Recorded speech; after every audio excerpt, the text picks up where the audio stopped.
오늘은 이때를 위함이 아닌지 누가 알겠느냐라는 제목으로 함께 하나님의 말씀을 나누고자 합니다.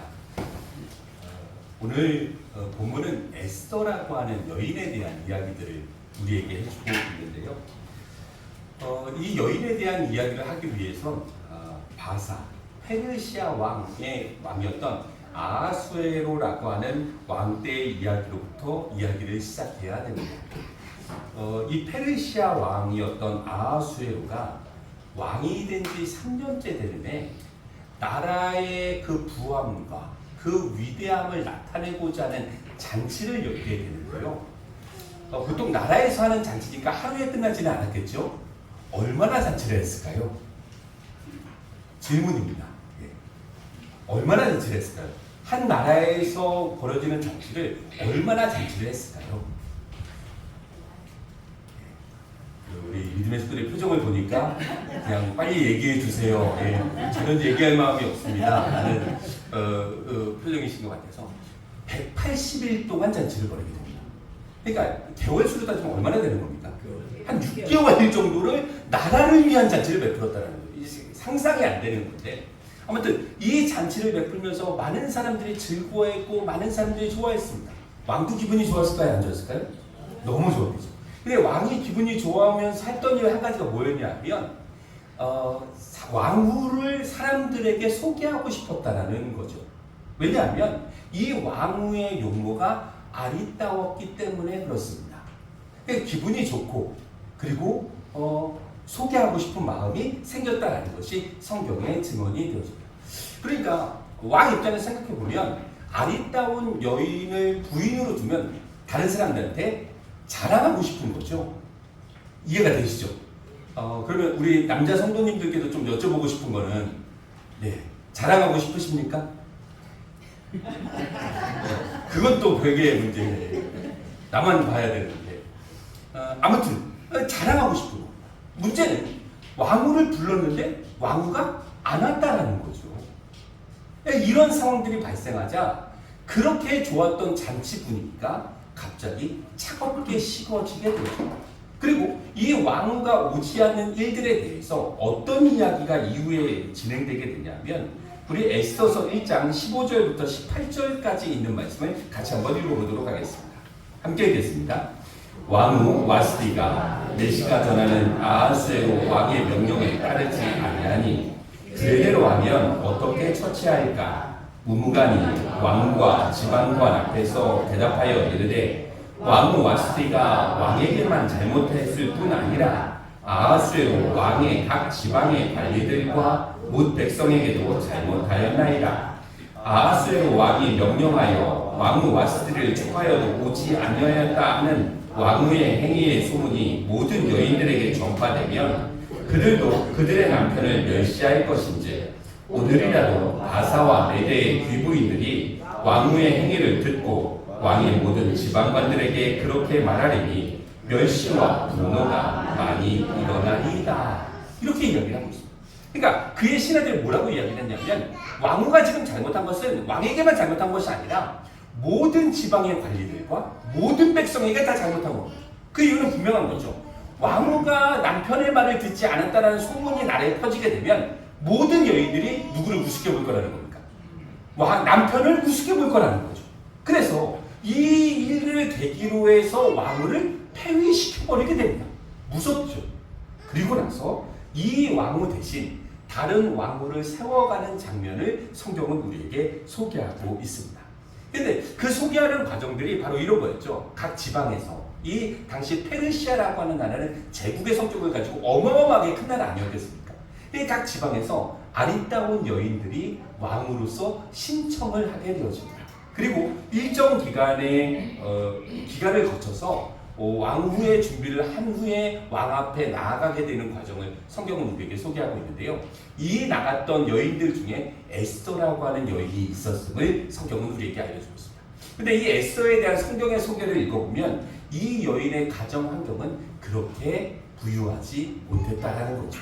우리 에스더서 2장 5절부터 7절까지 있는 말씀을 같이 한번 읽겠습니다. 함께 읽겠습니다. 도성 수산에 한 유다인이 있으니 이름은 모르드게라. 그는 베냐민 자손이니 기스의 증손이요 시므이의 손자요 야일의 아들이라. 전에 바벨론 왕 느부갓네살이 예루살렘에서 유다 왕 여호냐와 백성을 사로잡아 갈 때에 모르드게도 함께 사로잡혔더라. 그의 삼촌의 딸 하다사 곧 에서는 부모가 없었으나 용모가 곱고 아름다운 처녀라. 그의 부모가 죽은 후에 모르드게가 자기 딸같이 양육하더라. 아멘. 이렇게 이야기를 하고 있죠. 모르드게라고 하는 유대 사람이 있었는데 그 사람이 포로로 페르시아에 잡혀왔을 때였다는 겁니다. 그런데 그가 같이 올 때 누구를 데려오게 됐냐면 에스더라고 하는 여인을 같이 데리고 왔다는 거죠. 누구였습니까?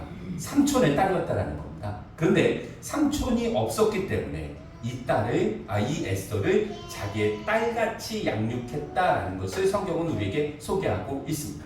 그러니까 딸같이 양육했다라는 것은 지난주 말씀을 우리가 생각해 본다면 어떤 관계가 됐다라는 겁니까? 생명의 관계가 되었다라는 겁니다. 그런데 이 이후에 에스더와 모르드게의 모습들을 보면 모르드게가 가지고 있던 신앙의 모습들이 에스더에게 동일하게 나타나는 모습들을 알게 되는 거죠. 그러면 우리는 생각해 보는 거예요. 딸같이 양육했다라고 하는 것이 그냥 잘 먹이고 잘 입히고 잘 키운 것으로 끝나는 것이 아니라 무슨 교육했다라는 겁니까? 신앙 교육 시켰다라는 겁니다. 그러니까 모르드게가 가지고 있었던 그 신앙의 유산을 에스더라고 하는 그 딸처럼 키운 여인에게 고스란히 전달해주는 과정이 있었구나라는 것을 우리는 생각해 보게 되는 거죠. 결국 신앙의 부모로서 해야 될 가장 중요한 역할 중에 하나는 사랑하는 자녀들을 잘 먹고 잘 입히고 잘 키우는 것도 중요하지만 그와 더불어서 우리가 놓치지 말아야 될 중요한 포인트는 무엇을 시켜야 되는 겁니까? 신앙의 교육을 시켜야 되는 겁니다. 신앙의 자녀로 키워내는 일들을 우리는 사명으로 가질 수 있어야 되는 겁니다. 우리 사랑하는 예담교회 믿음의 식구들, 특별히 부모로 우리를 불러주셨다고 한다면 우리는 우리 자녀 세대에게, 우리 손자, 손녀들에게 아름다운 신앙의 유산을 물려줄 수 있는 그런 거룩한 사명을 회복할 수 있으시기를 주님의 이름으로 간절히 축원합니다. 이제 많은 여인들이 왕후가 되기 위해 시험을 보게 됩니다. 얼마나 많은 여인들이 신청을 했겠습니까? 그렇죠? 한번 이렇게 왕후가 되면 정말로 인생 피는 것 아닙니까? 자기가 이때까지 살았던 삶의 모습과 전혀 다른 삶의 차원의 풍요로움들을 누릴 수 있게 되는 것이니 얼마나 많은 사람들이 이 왕후가 되기 위해 시험을 볼 수 있었겠습니까? 그런데 이 왕후가 되어지는 과정들이 여간 쉽지 않았습니다. 왕을 만나기 위한 준비 과정이 있었는데요. 얼마 정도 준비를 했을까요? 질문입니다. 얼마 정도 준비를 했을까요? 네. 여러분들 표정을 보니까 또 빨리 고민하지 말고 빨리 너가 얘기해 줬으면 좋겠다라는 표정이어서 12개월 정도 준비를 했습니다. 그래서 6개월 동안은 모략 기름으로 몸을 치장하고 6개월 동안은 향품으로 몸을 치장한 후에 왕 앞에 나아가게 되는 것이죠. 그런데 이 왕 앞에 나아갔을 때의 과정들을 성경은 우리에게 이후에 이렇게 이야기를 하고 있는데요. 우리 13절부터 15절까지 있는 말씀을 같이 한번 이어서 읽겠습니다. 함께 읽겠습니다. 처녀가 왕에게 나아갈 때에는 그가 구하는 것을 다 주어 후궁에서 왕궁으로 가지고 가게 하고 저녁이면 갔다가 아침에는 둘째 후궁으로 돌아와서 비빈을 주관하는 내시 사스가스의 수하에 속하고 왕이 그를 기뻐하여 그의 이름을 부르지 아니하면 다시 왕에게 나아가지 못하더라. 모르드게의 삼촌 아비아일의 딸 곧 모르드게가 자기의 딸같이 양육하는 에스더가 차례대로 왕에게 나아갈 때에 궁녀를 주관하는 내시 헤게가 정한 것 외에는 다른 것을 구하지 아니하였으나 모든 보는 자에게 사랑을 받더라. 이렇게 이야기를 하고 있죠. 그러니까 1년 동안 몸을 준비한 여인들이 왕 앞에 나갈 때 왕 앞에 잘 보이고 싶었겠습니까? 그냥 대충 보이고 싶었겠습니까? 당연히 가장 아름다운 모습으로 꾸미고 나가고 싶었겠죠. 그래야지 누구한테 선택될 가능성이 큰 겁니까? 왕한테 선택될 가능성이 큰 거죠. 그러니까 우리 시대로 따지면 저는 팔찌도 필요하고요. 반지도 필요하고요. 목걸이도 필요. 자기를 가장 아름답게 꾸밀 수 있는 그 방법, 그 상태로 왕 앞에 나아가야 되는 거죠. 그리고 그렇게 1년 동안 준비하고 왕 앞에 나아갔을 때 왕이 한번 보고 나서 두 번 부르지 않으면 어떻게 된 겁니까? 탈락인 겁니다. 이런 과정이었다는 거죠. 그러니까 얼마나 많은 사람들이 얼마나 자기를 아름답게 꾸미고 나가고 싶었겠습니까? 그런데 오늘 이렇게 왕 앞에 나갔던 많은 여인과 다르게 에스더에 대해서는 이렇게 이야기를 하고 있습니다. 뭐라고 이야기합니까? 정한 것 외에는 구하지 않았다는 거. 이것을 세번역성서는 이렇게 표현을 하고 있는데요. 에스더는 궁녀를 돌보는 왕의 내시 헤게가 하라는 대로만 단장을 하였을 뿐이고 다른 꾸미개는 요구하지 않았다. 그런데도 에스더는 누가 보아도 아리따웠다. 이렇게 이야기하고 있습니다. 그러니까 에스더는 왕 앞에 나가야 될 기본적으로 치장해야 될 것 외에 다른 것들을 요구했대요? 요구하지 않았대요? 다른 어떤 장신구도 요구하지 않았대요. 그런데 모든 보는 사람들 앞에 아리따웠고 모든 보는 사람들 앞에 사랑을 받았다라는 것이 성경의 증언입니다. 그러니까 에스더가 가지고 있는 이 모습들 중에 외모적인 모습들만 아름다웠던 것이 아니라는 것을 우리는 생각해 보는 거죠. 보는 모든 사람에게 사랑을 받았다라고 하는 것은 에스더가 가지고 있는 삶의 태도나 삶의 방식이 다른 누군가에게 사랑을 받는 방식이었다라는 것을 성경은 우리에게 이야기해 주고 있는 거죠. 저는 저희 믿음의 식구들이 이런 복된 인생을 살아가시기를 주님의 이름으로 간절히 축원합니다. 그러니까 우리가 외모는 사실 어떻게 할 수 있습니까? 없습니까? 혹시 들어보셨습니까? 본판 불변의 법칙이라고. 우리의 외모는 잘 바뀌지 않는 겁니다. 그런데 우리가 사랑받으면서 살아갈 수 있는 삶의 태도는 우리가 만들어낼 수 있는 거죠. 특별히 우리가 신앙인이라고 한다면 우리가 가지고 있는 삶의 태도가 다른 누군가에게 사랑받을 수 있는 충분한 이유와 근거가 될 수 있다라고 하는 것을 성경은 우리에게 알려주고 있는 거죠. 저는 저희 믿음의 식구들이 이렇게 살아가실 수 있으면 좋겠습니다. 사랑받는 존재로 살아가는 거죠. 외모적인 것들이 아니라 내가 누군가에게 매력이 있고 사랑을 받을 수 있는 거룩한 소망을 우리가 좀 가질 수 있어야 되는 것 아니겠습니까? 그러니까 존재가 준비되어 있으면 외적인 치장은 그렇게 중요하지 않은 것 같습니다. 적어도 에스더한테는 그런 모습을 따라요. 존재가 너무 사랑스러우니까 그 외에 다른 거 꾸밀 필요 없었다라는 겁니다. 우리는 우리의 존재를 신앙 안에서 더 아름답게 갖고 갈 수 있어야 될 것입니다. 누구를 닮아야 되는 겁니까? 우리는 그리스도를 닮아가야 되는 겁니다. 너희는 범사에 누구를 닮아가야 되는 겁니까? 그리스도를 닮아가야 되는 겁니다. 저는 저희 믿음의 식구들의 말과 행동과 성품이 점점점 예수 그리스도를 닮아갈 수 있는 거룩한 신앙인들이 되시기를 주님의 이름으로 간절히 축원합니다. 그래서 우리의 모습을 통해서 누가 좀 보여줘야 되는 겁니까? 그리스도가 좀 보여줘야 되는 거죠. 우리의 모습을 통해서 하나님의 모습이 좀 드러날 수 있어야 되는 것 아니겠습니까? 준비되셨습니까? 우리 옆에 계신 분들을 한번 쳐다보시면서 우리 이렇게 인사하겠습니다. 당신의 모습을 보니 하나님을 본 것 같습니다. 여러분들만 한번 인사하십시오. 시작.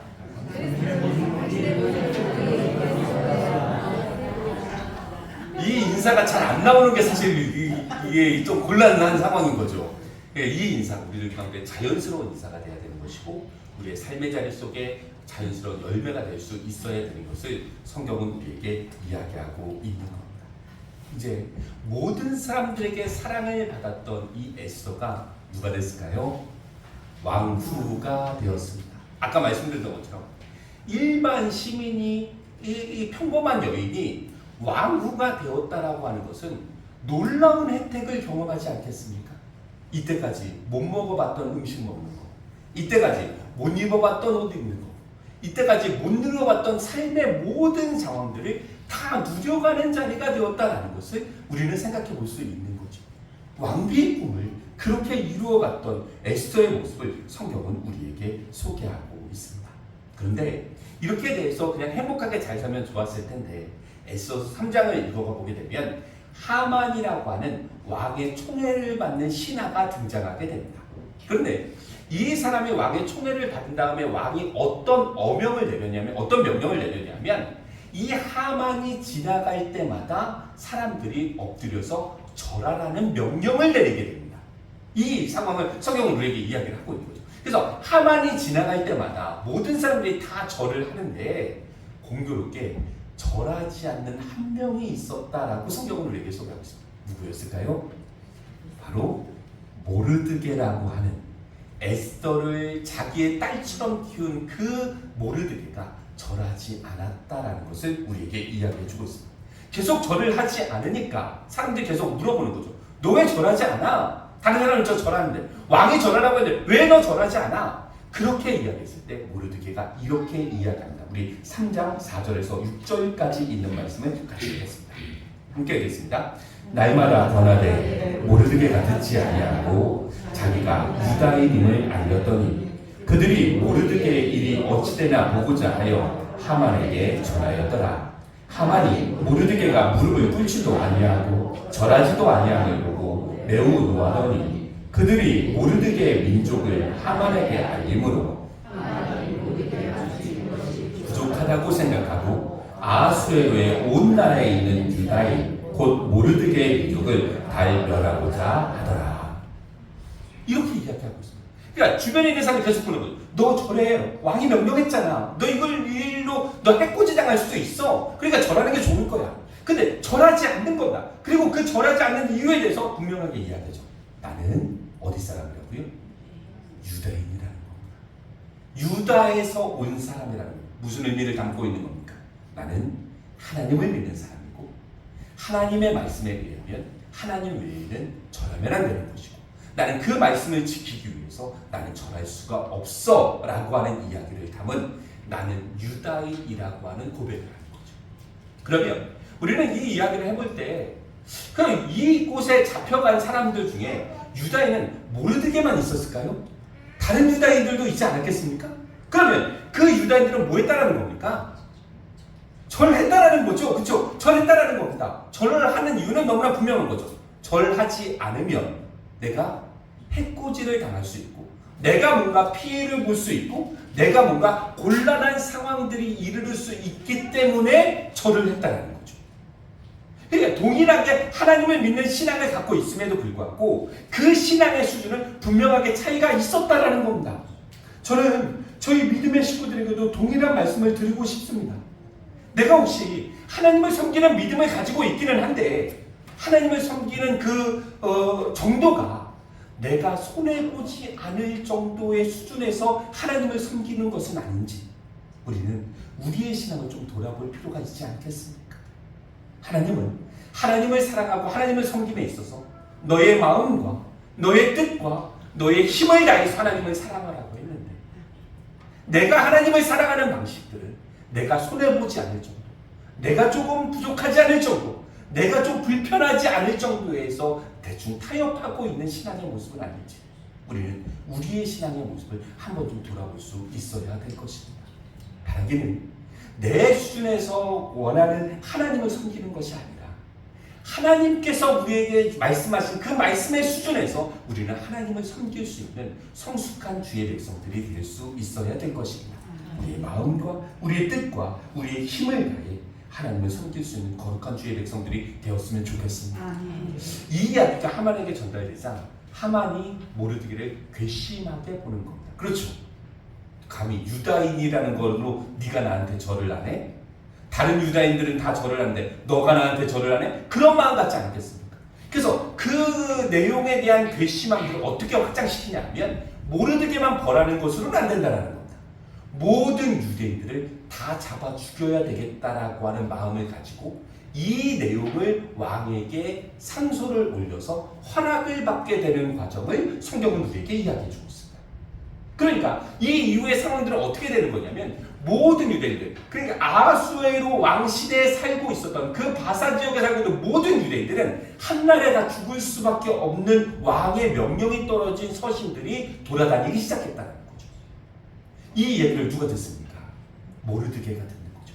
그리고 내 잘못으로 인해 내가 가지고 있는 신앙의 정조로 인해 다른 모든 백성들이 피해 볼 것이라고 하는 그 상황으로 인해서 모르드게가 누구를 찾아가게 됩니까? 에스더를 찾아가게 되는 거죠. 왜요? 에스더는 지금 누굽니까?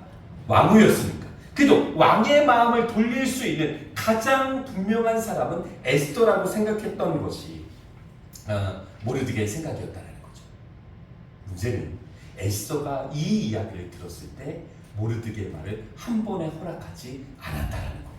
우리 11절부터 14절까지 이 말씀을 같이 한번 읽어보도록 하겠습니다. 함께 읽겠습니다. 왕의 신하들과 왕의 각 지방 백성이 다 알거니와 남녀를 막론하고 부름을 받지 아니하고 안뜰에 들어가서 왕에게 나가면 오직 죽이는 법이요 왕이 그 자에게 금규를 내밀어야 살 것이라. 이제 내가 부름을 입어 왕에게 나가지 못한 지가 이미 30일이라 하라 하니라. 그가 에스더의 말을 모르드게에게 전하매 모르드게가 그를 시켜 에스더에게 회답하되 너는 왕궁에 있으니 모든 유다인 중에 홀로 목숨을 건지리라 생각하지 말라. 이때 내가 만일 잠잠하여 말이 없으면 유다인은 다른 데로 말미암아 노임과 구원을 얻으려니와 너와 내 아버지 집은 멸망하리라. 내가 왕의 자리를 얻은 것이 이때를 위함이 아닌지 누가 알겠느냐 하니. 뭐라고 이야기합니까? 왕이 부르기 전에 나는 왕 앞에 나아갈 수 없다. 왕후라 할지라도 왕이 부르지 않으면 난 나갈 수 없다는 겁니다. 그리고 이미 왕을 만나지 못한 지가 얼마나 됐대요? 30일이나 한 달이나 됐대요. 그런데 내가 지금 나가게 된다면 왕이 자기가 가지고 있는 지팡이를 내밀지 않는 이상 나도 죽을 수밖에 없다는 거죠. 근데 이 이야기를 들었던 모르드게가 다시 에스더에게 말하는 겁니다. 너 착각하지 말고 잘 들어. 네가 왕후를 얻은 이유가 혹시 지금 이때를 위함이 아닌지 누가 알겠느냐라고 이야기합니다.